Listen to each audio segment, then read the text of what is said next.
Selamat pagi saudara-saudara sekalian. Pagi ini marilah kita merenungkan sedikit lagi firman Tuhan agar supaya dari pagi kita mempunyai bekal untuk merenungkan. Saya harap saudara-saudara pada waktu mendengar firman hanya 1-2 ayat pun saudara-saudara jangan kita lewatkan begitu saja. Karena firman Tuhan itu powerful. Kalau kita mau mengadakan waktu untuk merenungkan apa yang Tuhan katakan, maka walaupun 1 ayat, kalau saudara renungkan makin hari makin mendalam, saudara akan mendapat kekayaan yang luar biasa dari firman Tuhan. Saya hanya bisa menerangkan sedikit pendek saja, tetapi saudara harus minta Roh Kudus untuk menerangkan kepada saudara lebih dalam lagi. Nah, jadi sekali lagi, dari minggu yang lalu atau dari permulaan minggu ini kita sedang belajar untuk kita mau mengadakan pembaharuan di dalam pikiran kita. Karena itu yang Tuhan suruh agar kita diperbaharui. Pikiran kita ditransformasi oleh firman Tuhan. Nah, saudara, kemarin kita sudah memberikan satu hal bahwa untuk kita mau ditransformasi pikiran kita, maka kita harus mau berpikir seperti Tuhan berpikir, seperti Yesus berpikir.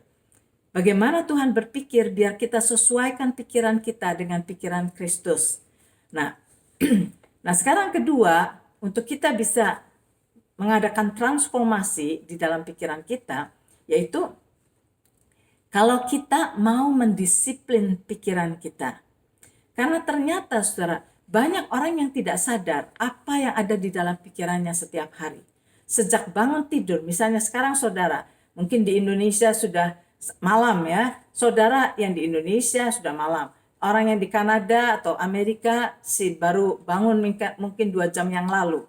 Nah, tapi coba perhatikan, sejak saudara bangun sampai sekarang, pernah nggak saudara perhatikan apa yang berkecamuk di dalam pikiran saudara?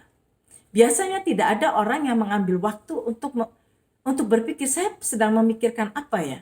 Kita seringkali tidak sadar. Dan kita biarkan aja pikiran itu berjalan sendiri tanpa ada yang mengontrol. Sehingga tanpa kita sadari, seringkali seharian mungkin kita merasa gelisah, atau seharian kita merasa takut, worry, dan sebagainya. Karena apa? Karena kita tidak memikirkan apa yang ada di dalam pikiran kita, saudara.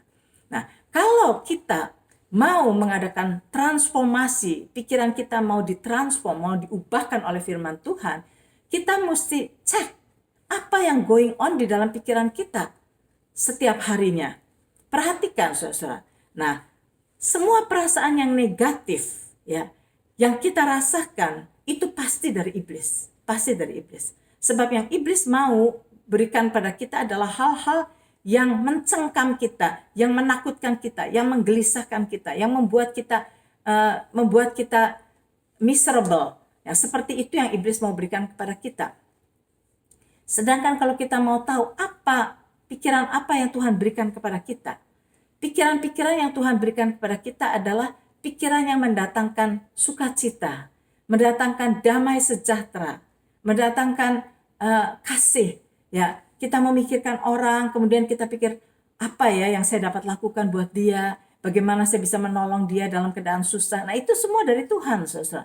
Tetapi kalau segala yang negatif, yang mencengkam kita, yang membuat kita gelisah, yang membuat kita tidak tentram, itu semua dari iblis. Nah, kita harus sadari dan perhatikan berapa persen dari pikiran kita setiap hari tanpa kita sadari sudah diputar-putar oleh iblis untuk kita memikirkan hal yang negatif, yang tidak baik, yang sebetulnya akan merusak hati kita dan pikiran kita. Nah, sebab itu kita mesti memikirkan hal itu. Nah, sekarang ingat, pada saat saudara menyadari ada hal-hal yang negatif yang iblis berikan kepada kita, apa yang harus kita lakukan? Kita sedang berbicara mengenai pikiran kita. Apa yang harus kita lakukan pada saat kita sadar bahwa ternyata benar ada banyak pikiran yang negatif yang sedang mempengaruhi pikiran saya. Nah, saya kembali lagi pada minggu pertama, saya berikan ayat dari 2 Timotius pasal yang pertama ayat yang ke-7. Kalau saudara ingat, Saya bacakan ayat itu dari 2 Timotius 1 ayat 7 yang mengatakan bahwa Tuhan memberikan kepada kita bukan roh ketakutan, melainkan roh yang mendatangkan kekuatan, kasih, dan ketertiban. Nah, jadi kita sudah belajar pada minggu yang pertama bahwa kalau Tuhan tidak memberikan kepada kita roh ketakutan, berarti siapa yang memberikan? Yang memberikan adalah iblis. Nah, dikatakan ketakutan itu roh, ketakutan yang mencengkam, ketakutan yang membuat kita lumpuh, itu adalah roh. Nah, jadi kita tahu sudah itu. Jadi semua yang negatif dari iblis, oke? Nah, sekarang mari kita lihat kalimat yang selanjutnya yang dikatakan, yang Tuhan berikan kepada kita adalah roh yang mendatangkan kekuatan, kasih, dan ketertiban, kata Tuhan. Nah, mari kita sekarang fokus kepada apa yang Tuhan berikan kepada kita. Tuhan memberikan kepada kita roh yang mendatangkan kekuatan, kasih, dan ketertiban. Nah, sekarang mari kita lihat. Kita tahu kalau roh yang mendatangkan kekuatan, kita tahu kita diberi kekuatan, keteguhan. Kasih kita mengerti, yang membuat kita memikirkan, mengalirkan kasih Tuhan, itu betul. Tetapi apa itu artinya ketertiban? Roh yang mendatangkan kekuatan, kasih, dan ketertiban. Apa artinya ketertiban, saudara-saudara? Kalau di dalam bahasa Inggrisnya adalah the spirit yang Tuhan berikan adalah spirit yang memberikan pada kita power and love and sound mind. Sound mind. Nah, sound mind itu dari bahasa aslinya artinya adalah discipline mind. Jadi Tuhan berkata bahwa roh yang Tuhan berikan kepada kita adalah roh yang mendatangkan kekuatan, kasih, dan discipline mind. Jadi berarti Tuhan sudah memberikan kepada kita roh yang dapat mendisiplin pikiran kita. Nah, sekarang mari kita perhatikan, saudara-saudara. Mana roh itu? Roh itu ada di dalam kita, yaitu Roh Kudus. Nah, saudara tahu bagi setiap orang yang sudah menerima Yesus sebagai Tuhan dan Juru Selamatnya, roh Tuhan tinggal di dalam diri kita.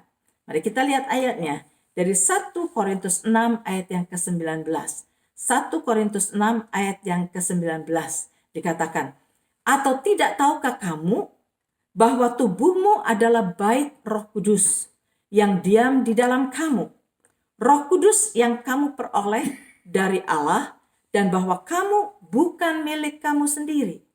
Nah, jelas sekali di sini bahwa tidak tahukah kamu bahwa tubuhmu adalah bait Roh Kudus. Di dalam tubuh kita ini, Roh Kudus tinggal di dalam tubuh kita. Tubuh ini adalah rumah daripada Roh Kudus, bait daripada Roh Kudus. Jadi sudah Roh Kudus itu tidak jauh-jauh di mana sana. Roh Kudus itu ada di dalam diri kita. Sebab itu kalau kita mau supaya pikiran kita didisiplin, kita tinggal minta kepada Roh Kudus. Roh Kudus, tolong disiplin pikiran saya. Karena kalau pikiran saya tidak didisiplin, itu terus jalan sendiri, saudara-saudara. Seperti tidak terkontrol. Saudara pernah nggak? Kalau saudara malam nggak bisa tidur, karena saudara mikirin, oh tadi orang berkata begini, tadi kata news begini, tadi ketika, dan terus pikiran itu seperti liar. Ya, tidak terkontrol. Terus berkecamuk di dalam pikiran kita, membuat kita tidak bisa tidur, penuh dengan kekhawatiran, penuh dengan ketakutan, penuh dengan macam-macam.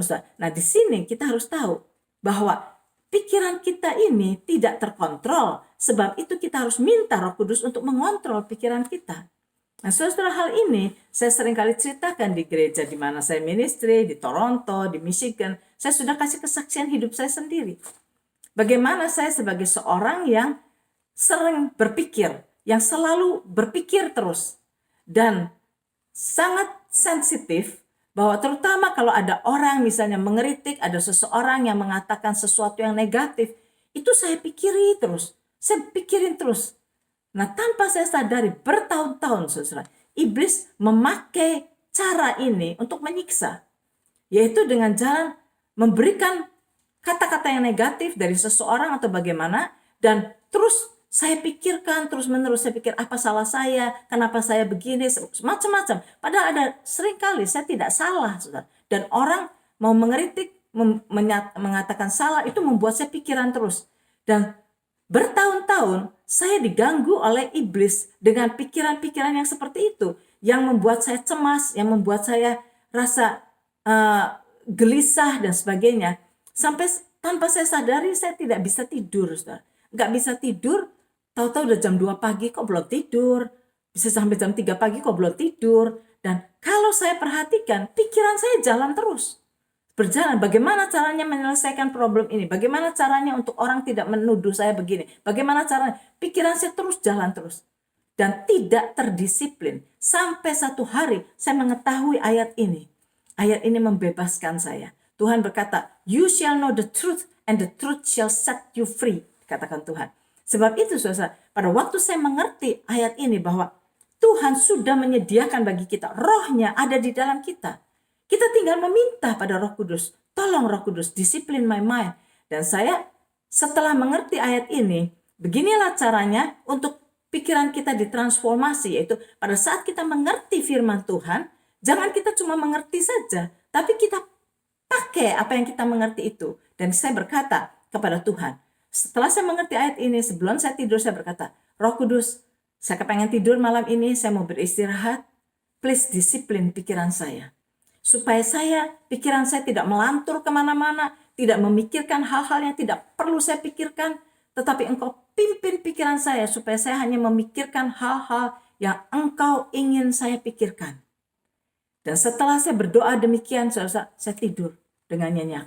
Dan sekarang sudah bertahun-tahun lewat, sekarang saya bisa tidur dengan nyenyak, mudah sekali. Sebelumnya itu saya bertahun-tahun juga disiksa oleh iblis tanpa saya sadari bahwa pikiran saya tidak terdisiplin karena saya tidak mengerti bahwa Tuhan sudah mengirimkan rohnya untuk tinggal di dalam saya, untuk mendisiplin pikiran saya. Dan Roh Kudus tidak akan bekerja dengan sendirinya, tetapi kita harus meminta kepada Roh Kudus. Karena Roh Kudus adalah a gentleman. Pada saat kita meminta kepada Roh Kudus, disitulah Roh Kudus akan bekerja dan akan membantu kita di dalam apa yang kita minta tolong kepadanya. Sebab itu saudara, biar hari ini kita belajar mengenai mendisiplin pikiran kita. Supaya nanti kita sampai kepada mengadakan transformasi dalam pikiran kita. Jadi ayat yang kita akan sama-sama renungkan adalah 2 Timotius 1 ayat 7 dan 1 Korintus 6 ayat yang ke-19. 1 Korintus 6 ayat yang ke-19.